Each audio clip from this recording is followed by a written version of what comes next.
Good morning dear students. आज के इस वीडियो लेक्चर में हम लोग डिस्कस करने जा रहे हैं यूरेथ्रा और यूरेटर और यूरिनरी ब्लैडर को लेकर के। और जैसा कि हम लोगों ने लास्ट क्लास में देखा था कि किस टाइप में हमारा type of nephron plus PCT, DCT और हेनलीज लूप में फंक्शन हो रहा था। जैसे ही हम लोगों ने कलेक्टिंग डक्ट तक बात कर लिया, कलेक्टिंग डक्ट के बाद जो अब हम लोगों को मोस्ट इंपॉर्टेंट बात करना है दैट इज द यूरेटर के बारे में बात करना है कि एक्चुअल में ये यूरेटर किस टाइप में वर्क करता है और यूरेटर का मोस्ट सिग्निफिकेंट रोल क्या है।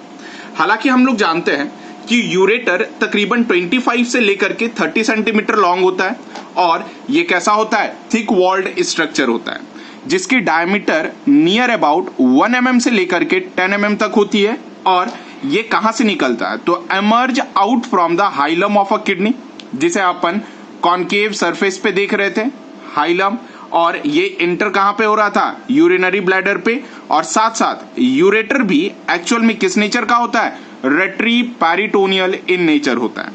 याद रखिएगा यूरेटर में बेसिकली 3 लेयर प्रेजेंट होते हैं। हालांकि बॉडी के जो जितने भी पार्ट्स हैं उसमें कहीं ना कहीं लेयर्स प्रेजेंट होते हैं, जैसा कि हम लोगों ने डाइजेशन एब्जॉर्प्शन में भी देखा था।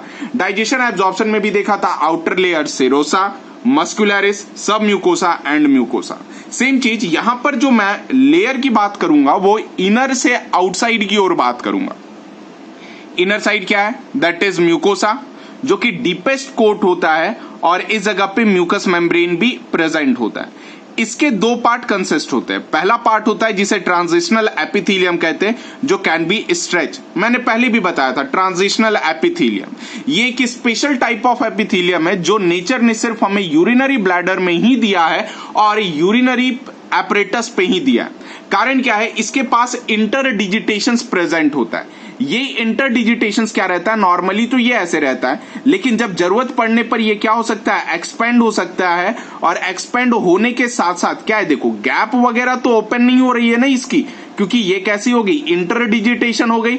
तो अल्टीमेटली ये क्या रहता है, लीकेज प्रूफ। यानी जहां जहां पर वाटर की लीकेज हो सकती है नेचर हमें वहां पर क्या दिया, ट्रांजिशनल एपिथेलियम दिया। सेकेंड आता है, they are commonly known as what, lamina propria. Lamina propria actual में एरियोलर कनेक्टिव टिश्यू से बना हुआ होता है। एरियोलर कनेक्टिव टिश्यूज इसमें कंसिडर्ड किया जाता है कि कोलेजन, इलास्टिक फाइबर, साथ साथ लिम्फेटिक टिश्यूज भी क्या होते हैं, प्रेजेंट होते हैं। सेकेंड आता है, they are commonly known as what, muscularis. Muscularis के बारे में आप लोगों ने बहुत अच्छे तरीके से समझा था, दैट इज यही एक ऐसा लेयर है जिसमें मसल्स रीच होते हैं। मतलब क्या है, ये इंटरमीडिएट कोट है, साथ साथ कंसिस्ट करता है इनर लॉन्गिट्यूडनल, आउटर सर्कुलर, वो भी किसका, स्मूथ मसल्स का सर्कुलर रहता है। जस्ट अपोजिट होता है एलिमेंट्री कैनाल। मैं इस वजह से मेंशन किया क्योंकि एलिमेंट्री कैनाल में जो मस्कुलरिस लेयर होता है उसमें आउटर लॉन्गिट्यूडनल मसल्स होता है और इनर सर्कुलर मसल्स होता है, लेकिन यूरेटर में मस्कुलरिस लेयर एलिमेंट्री कैनाल के जस्ट अपोजिट होता है। ध्यान रखिएगा ये बात। नेक्स्ट आता है third layer, that is commonly known as the adventitia. Adventitia जो जिस चीज को अपन क्या कह सकते हैं, सुपरफिशियल कोट कहते हैं, कंसिस्ट करता है एरियोलर कनेक्टिव टिश्यू। कारण यहां पर सिर्फ कनेक्शन, होल्डिंग, ये सब में क्या करता है, एडवेंटिशिया रोल प्ले करता है। अब ये कंटेन क्या करता है, ब्लड वेसल्स, लिम्फेटिक वेसल्स, साथ साथ और क्या चीज, नर्व। ये 3 चीज बेसिकली कौन कंटेन करता है, एडवेंटिशिया कंटेन करता है। नेक्स्ट है यूरिनरी ब्लैडर। एक्चुअल में बेटा ये सबसे बड़ा रोल प्ले करता है यूरिनरी ब्लैडर। कारण यूरिनरी ब्लैडर पहला तो ये पियर शेप का होता है, साथ साथ ये वाटर को होल्ड करने में सबसे ज्यादा मदद करता है और इसकी कैपेसिटी 700 से लेकर के 800 मिलीलीटर की होती है। अब जरा देखेंगे कि ये आपको कैसा शेप दिख रहा है, पियर शेप यूरिनरी ब्लैडर दिख रहा है। अंदर से ये हॉलो होता है, डिस्टेंसिबल होता है मस्कुलर ऑर्गन। साथ साथ ये जो ओपनिंग है, टोटल 3 ओपनिंग प्रेजेंट होता है। 2 ओपनिंग जो होता है वो यूरेटर की ओपनिंग होती है, साथ साथ एक ओपनिंग जो होता है वो यूरेथ्रल मीटस की ओपनिंग होता है। ये बना हुआ होता है ट्रांजिशनल एपिथेलियम से, प्लस ये सराउंडिंग से कवर होता है पेरिटोनियम और ये पेरिटोनियम यूरिनरी ब्लैडर को एक पर्टिकुलर जगह पर क्या करता है, लोकेट करके रखने में मदद करता है। नेक्स्ट चीज कि ये इसके इंटरनल स्ट्रक्चर में एक स्ट्रक्चर देखोगे जो ट्रायंगुलर इन स्ट्रक्चर होता है जिसे कहते हैं ट्राइगोन। इसी जगह पर एक्चुअल में सुपरफिशियली यूरेटर यहां तक जुड़ा हुआ होता है। जब यूरेटर यहां तक जुड़ा हुआ होता है तब इस ट्राइगोन में ही क्या होता है, यूरिन का डिपोजिशन अच्छे तरीके से होता है। जब बेटा ये यूरिन का डिपोजिशन इसी ट्राइगोन में होगा तो देन ट्राइगोन का एक्सपेंशन आगे चल करके इस लेयर को टच करेगा, तब जाकर के फर्स्ट रिफ्लेक्स ऑनसेट होगा कि इंसान को यूरिनेशन का अर्ज स्टार्ट हो जाता है। वो कौन करता है, ट्राइगोन के वजह से और यूरिनरी ब्लैडर्स के लेयर के बिटवीन में। अब जरा देखेंगे जो पोस्टीरियर पार्ट है, इस जगह पे दो टाइप के स्पिंक्टर्स लगे रहते हैं, एक इंटरनल स्पिंक्टर, दूसरा एक्सटर्नल स्पिंक्टर। और ये एक्चुअल में क्या किस पार्ट में इंक्लूड हो जाता है, यूरेथ्रा के पार्ट में इंक्लूड हो जाता है। अब इसी जगह पे बात किया जाता है इंटरनल और एक्सटर्नल स्पिंक्टर। एक्चुअल में इंटरनल स्पिंक्टर जो होता है बेटा ये इनवॉलेंट्री होता है, कारण स्पिंक्टर वॉलेंट्री नहीं हो सकता है इस वजह से। लेकिन यहां पर एक्सटर्नल को इनवॉलेंट्री मत करिएगा। अगर एक्सटर्नल को आप इनवॉलेंट्री स्पिंक्टर कर देते हो तो आप समझ लेना कि जहां पे भी प्रेशर बना वहीं पर सीधे क्या हो जाएगा, प्रेशर रिलीज हो जाएगा और अल्टीमेटली सब कुछ गीला गीला हो जाएगा, जिस वजह से हमें डायपर्स की भी रिक्वायरमेंट पड़ जाएगी। सो नेचर इससे बचने के लिए हमें इंटरनल स्पिंक्टर तो इनवॉलेंट्री दिया, साथ साथ एक्सटर्नल स्पिंक्टर क्या किया, वॉलेंट्री दिया। जैसे 300 से 400 ml तक ट्राइगोन की कैपेसिटी रहती है। अब ट्राइगोन फील हो जाएगा, ट्राइगोन जैसे ही फील हो गया तो अब ये स्फेरिकल शेप में हो जाएगा। है तो ये ट्राइंगुलर शेप में, लेकिन जब यूरिन इसके अंदर डिपॉजिट होना शुरू होगा तब के शेप में आ जाएगा, ये ट्राइंगुलर, ये सर्कुलर शेप में हो जाएगा। जिस वजह से जैसे ही 400 ml के आसपास पहुंचेगा इंटरनल स्पिंक्टर ओपन हो जाएगा। इंटरनल स्पिंक्टर जैसे ही ओपन हो गया अब सारी जिम्मेवारी एक्सटर्नल स्पिंक्टर पे आ जाएगी, यानी अब जो मोर्चा संभालने वाला रहेगा वो होगा एक्सटर्नल स्पिंक्टर। ये एक्सटर्नल स्पिंक्टर ही आपको उस समय तक लोकेट करेगा 400 ml के beyond, that is the 700 ml से 800 ml आप एक्सटर्नल स्पिंक्टर के दम पे ही जा सकते हो। इंटरनल स्पिंक्टर 450 ml और कह सकते हो 350 ml के बाद हाथ खड़े कर देता है। अब ये एक्सटर्नल स्पिंक्टर जैसे ही सेफ प्लेस पहुंचता है और बॉडी को सेफ प्लेस फील होता है कि हाँ भाई ये जो प्लेस है यूरिनल डिस्चार्ज के लिए पर्टिकुलर और सेफ प्लेस है, then external sphincter under the neural regulation क्या हो जाता है, ओपन हो जाता है। हालांकि मैकेनिज्म तो बहुत लंबी है, लेकिन मैं बेसिक फाउंडेशन अभी क्रिएट कर दे रहा हूं क्योंकि नेक्स्ट वीडियो में मैं यही सब के बारे में और मैकेनिज्म के बारे में ही डिस्कस करने जा रहा हूं। सो याद रखिएगा, व्हेन वॉल्यूम और urine volume increases it become spherical shape. Volume कितना, 700 से 800 ml। याद रखिएगा मेल में और फीमेल में, मेल में और फीमेल में कहां पे होता है, मेल में प्यूबिस बोन के नीचे और स्मॉल इंटेस्टाइन के अबव यूरिनरी ब्लैडर लोकेटेड होता है, जबकि फीमेल में प्यूबिस बोन के नीचे और अबव द यूटेरस पे लोकेटेड होता है क्या, urinary bladder. Next, urinary bladder भी एक्चुअल में 3 लेयर्ड होते हैं। 3 लेयर्ड में आउटर जो होता है, इनर जो होता है वो mucosa, that is the deepest layer, compose होता है ट्रांजिशनल एपिथेलियम, और अंडरलाइनिंग जो होता है किसका, लैमिना प्रोप्रिया का होता है। Next, muscularis. Muscularis layer intermediate layer होता है और ये इंटरमीडिएट लेयर पे इसी चीज का नाम अपन क्या देते हैं, डेट्रियोसोर मसल्स। बेटा ये बहुत ही इंपॉर्टेंट मसल्स है, दिमाग में बिठा लीजिए। दैट इज यूरिनरी ब्लैडर में एक स्पेशल मसल्स प्रेजेंट होता है, that special muscle is commonly known as what, detrusor muscles. Consist करता है 3, पहला outer longitudinal muscles, middle circular muscles, inner longitudinal muscles.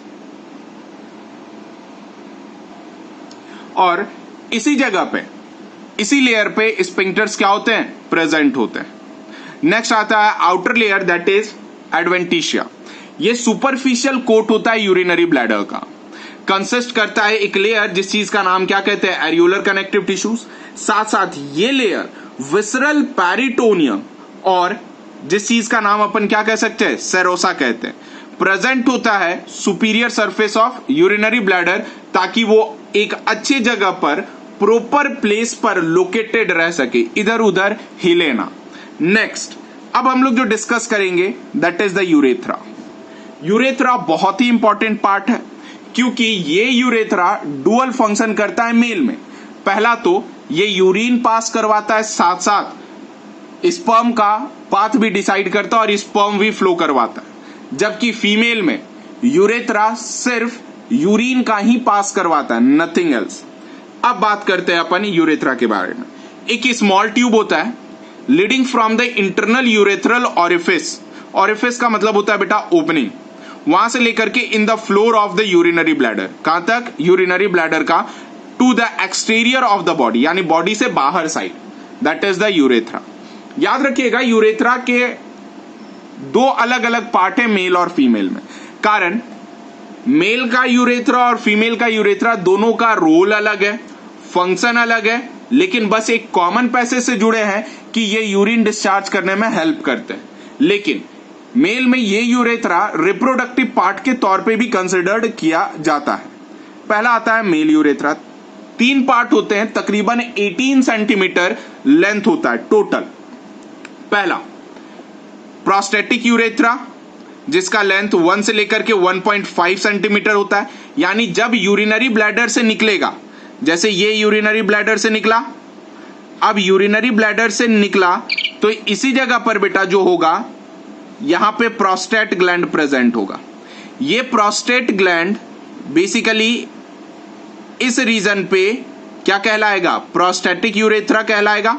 लेकिन याद रखिएगा बहुत सारे बुक में प्रोस्टेटिक के ऊपर भी प्रोस्टेटिक यूरेथ्रा कंसिडर्ड करता है, ध्यान रखिएगा उसका लेंथ और सेंटीमीटर ऑलमोस्ट सेम होगा, कंफ्यूज मत होइएगा।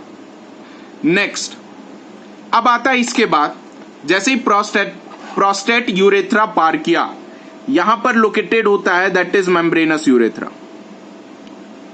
ये कौन सा यूरेथ्रा है, मेम्ब्रेनस यूरेथ्रा है। अब नेक्स्ट चीज, इसके बाद जो ये पार्ट बच गया, इस पार्ट को अपन क्या कहते हैं, स्पॉन्जी यूरेथ्रा कहते हैं। अब ये आपका क्वेश्चंस बनेगा कि आखिर ये स्पॉन्जी यूरेथ्रा जिसे अपन पिनाइल यूरेथ्रा भी कहते हैं, आखिर नाम क्यों पड़ा स्पॉन्जी यूरेथ्रा, वाई? जैसे मेम्ब्रेनस यूरेथ्रा का लेंथ का सेंटीमीटर है 1 से 2, जबकि पिनाइल यूरेथ्रा का 15 से 16 सेंटीमीटर है। आपको क्वेश्चन ढूंढना है यहां पर कि आखिर पिनाइल यूरेथ्रा को अपन स्पॉन्जी यूरेथ्रा ही क्यों कहते हैं, क्यों नहीं मस्कुलर यूरेथ्रा कह सकते थे, और भी कुछ अलग नाम दे सकते थे, लेकिन स्पॉन्जी ही क्यों, वाई? नेक्स्ट फीमेल में जरा ऑब्जर्व करेंगे, फीमेल यूरेथ्रा बेसिकली 2 पार्ट पे होता है, कारण पिनाइल यूरेथ्रा यानी जो बाहर साइड डिसेंड हो रहा होता है वो क्या होता है, फीमेल में एब्सेंट होता है। टोटल लेंथ फीमेल का 4 सेंटीमीटर होता है बेटा, जिसमें प्रोस्थेटिक यूरेथ्रा 1 से लेकर के 1.5 सेंटीमीटर का होता है, साथ साथ मेम्ब्रेनस यूरेथ्रा 1 से लेकर के 2 सेंटीमीटर होता है। अब यही चीज मेन कंसिडर्ड किया जाता है फीमेल में। आपने अक्सर देखा होगा कि फीमेल में urinary tract infection, urinary bladder infection होने के चांसेस बहुत ही ज्यादा होते हैं। ये क्यों होते हैं, वाई? यूटीआई यानी यूरिनरी ट्रैक्ट इन्फेक्शन कॉमन होता है किसमें, कॉमन होता है बेटा फीमेल में, वाई? ये आपको आंसर ढूंढना है। 2 चीज कि पहला स्पॉन्जी यूरेथ्रा क्यों कहते हैं, और दूसरा यूटीआई यानी कॉमन फीमेल में ही सबसे ज्यादा क्यों पाया जाता है। साथ साथ हमने लास्ट क्लास में लैचिस सेल्स के बारे में पूछा था, अभी भी प्रॉपर आंसर नहीं मिला है, इस वजह से मैं उसे एक दिन और एक्सटेंड कर रहा हूं, और ऑलरेडी लैचिस सेल्स के बारे में मैं आपको मैकेनिज्म में बताने ही जा रहा हूं। लैचिस सेल्स के बारे में हम लोग नेक्स्ट वीडियो लेक्चर्स में डिस्कस करेंगे, जिसमें हम लोग ये देखेंगे कि किस टाइप का renin angiotensin aldosterone system work करता है। साथ साथ हम लोग ये भी देखेंगे कि काउंटर करंट मैकेनिज्म कैसे करके रोल प्ले करता है और किस टाइप में हमारा यूरिन का फॉर्मेशन करता है। उस जगह पे बहुत सारे इंटरेस्टिंग क्वेश्चंस होंगे। यही सब सारे क्वेश्चंस को लेकर के हम लोग मिलते हैं अपने नेक्स्ट वीडियो लेक्चर में। तब तक के लिए stay safe, stay healthy and thank you for watching.